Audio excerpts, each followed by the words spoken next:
don't mean nothing unless you get caught. In the inner city gangs of St. Louis, You live by the gun, you die by the gun. murder is a constant threat. You think you'll be murdered someday?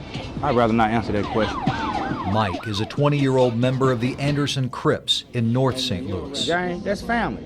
That's family away from family. That's family without sharing no blood. What do you like about being in a gang? I always got somebody to depend on, you know what I'm saying? B is a Blood. Although Crips and Bloods are at war in some cities, B and Mike are friends.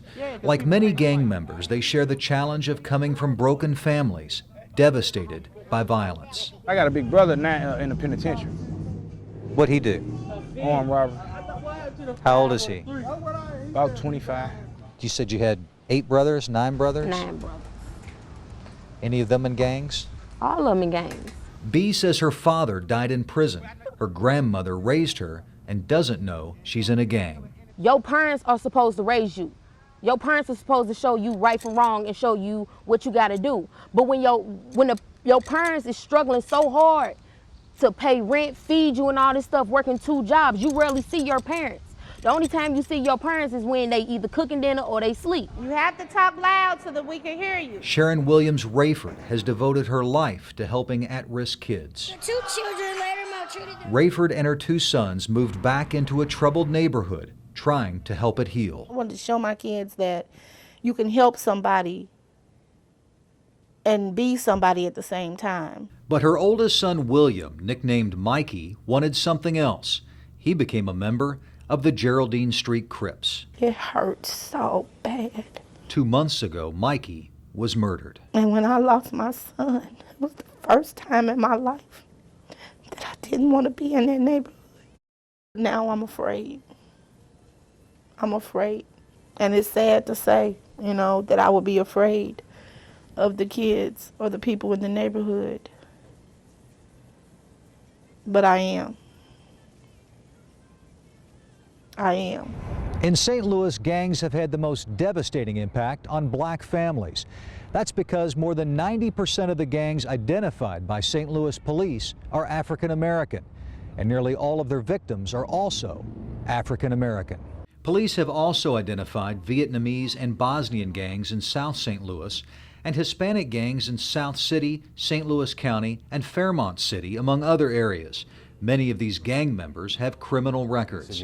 Scott Decker is widely recognized as one of the leading gang experts in the country. The strongest predictor for whether kids are going to get in trouble is the concentration of single mothers who live below the poverty level in a neighborhood. Notice he didn't mention race.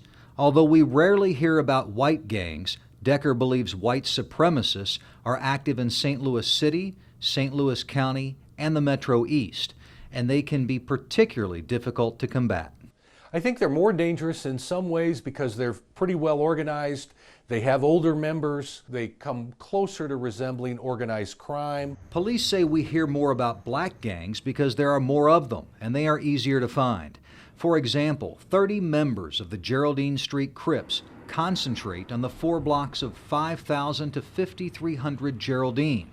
There are white and Hispanic gangs in the metro area that are spread out over 2 counties. We got a whole bunch of homeboys who dead for nothing. 19-year-old Anthony Anderson, identified by St. Louis police as a member of the Geraldine Street Crips, told us Mikey Rayford is one of several friends murdered recently. Mikey Loke was a good guy.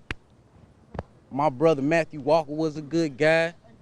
Eddie was a good guy. You got to go to the table so that they can... Sharon Williams Rayford believes the key to fighting gangs is to invest in children and give them positive choices and reinforcement. Kids are kids. It's their circumstances that make them different. Mikey's circumstances were like many of his friends.